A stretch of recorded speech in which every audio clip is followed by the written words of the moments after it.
Hey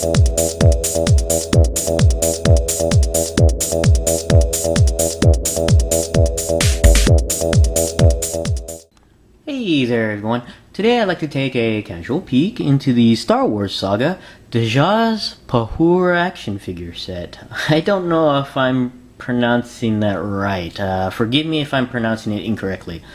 This figure set is number 40 from Collection 2 and was originally released in 2002 at the same time as the Attack of the Clones movie release.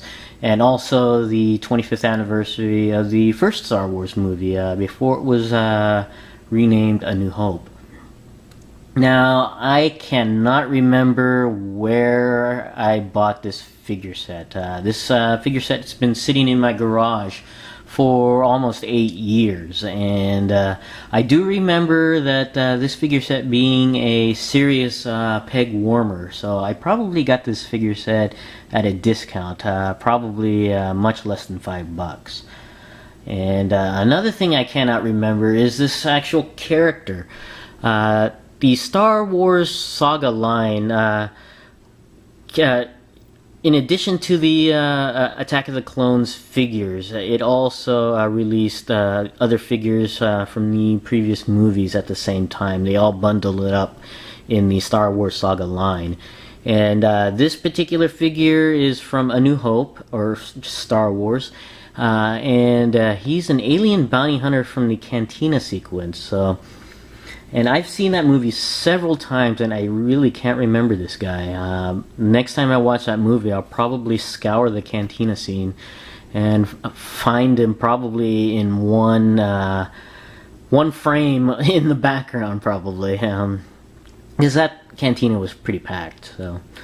But taking a look at the figure here in the package, you can see Djas Puhr, I believe.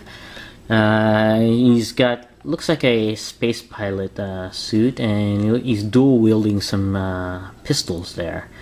And it's got some nice blast effects too, which is kind of cool.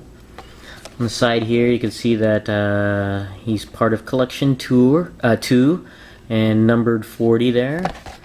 And also here some description of what he comes with, the blasters and the blast effect on there. On the back of the package here, you could see a description of the Star Wars movie, and also a description of Djas Puhr here. And there's a picture of Djas with the action gimmick, and also below you can see other figures from the line. We have Supreme Chancellor Palpatine here, number 39. Tuan Wee, Camino Cloner, number 25, and Qui-Gon Jinn, Jedi Master, number 32 on there. Let's go ahead and open up this figure out of the package, and we'll be right back. Alright, we have Djas Puhr out of the package, and let's go ahead and take a look at the figure in more detail here. You can see this figure has got a lot of detail. I'm quite surprised. Quite nice, actually. Taking a look at the head sculpt there, it's actually quite detailed. I don't know if you can see the veins popping out of his the side of his head there. It's actually quite nice. Actually, this particular figure reminds me of the Telosians from the Star Trek pilot, the Cage on there. It's just very similar to the Telosians on there, except for this particular guy has pointed ears on there.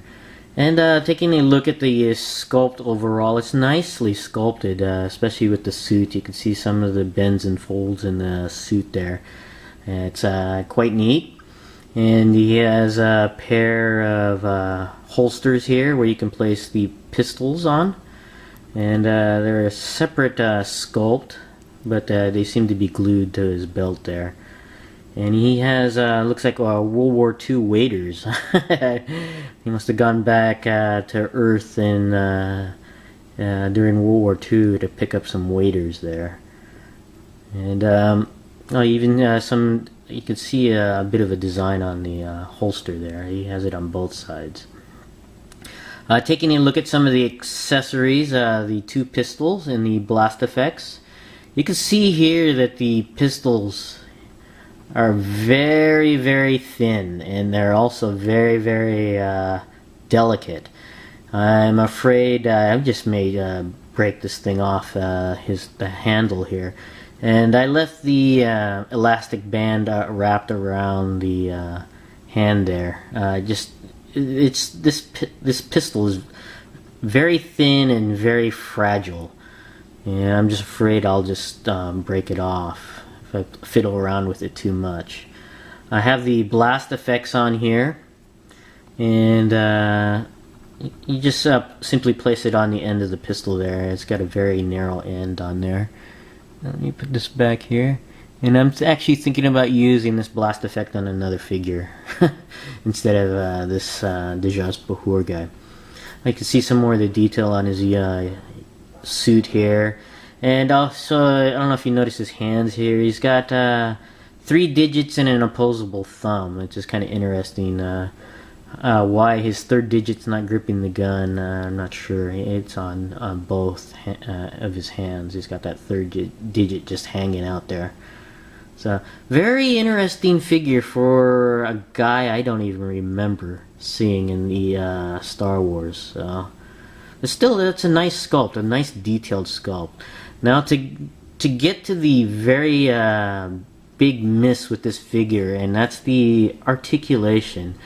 Now, this figure was released in 2002 before they started going with more articulation with the Star Wars figures. But even for a figure back then, this guy is really severely limited in his articulation. And because of the limited articulation, he's got a extreme balance issue. And let's go ahead and go over the articulation with this guy. His head goes all the way around on a swivel there and does not go up or down. The arms do go all the way around on a simple swivel cut.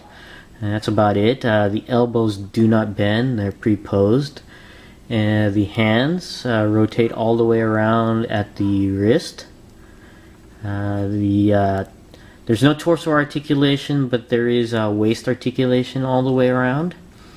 And the legs are on a basic T-crotch, so the legs go back and up, forward, and no articulation on the knees, and no articulation at the ankles. And if you look at the right foot here, you'll notice that the foot is bent upwards at an extreme angle. And no matter how much I push this leg back to level him out and push this leg forward, he will simply not stand on his own unless you got some really extreme posing. He just will not balance well, and that's why I had him on this display base. This did not come included with the set. This is from one of the more recent Star Wars figures. But yeah, he does not stand well at all.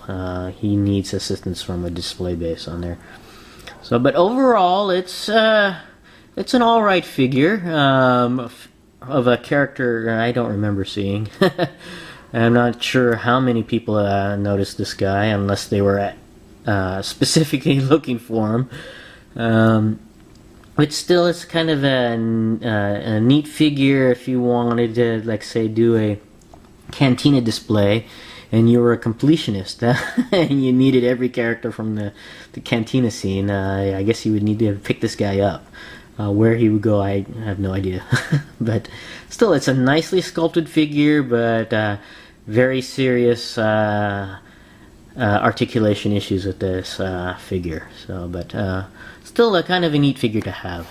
But this is my casual peek into the Star Wars Saga Djas Puhr action figure. Thanks for watching, and I'll see you guys next time.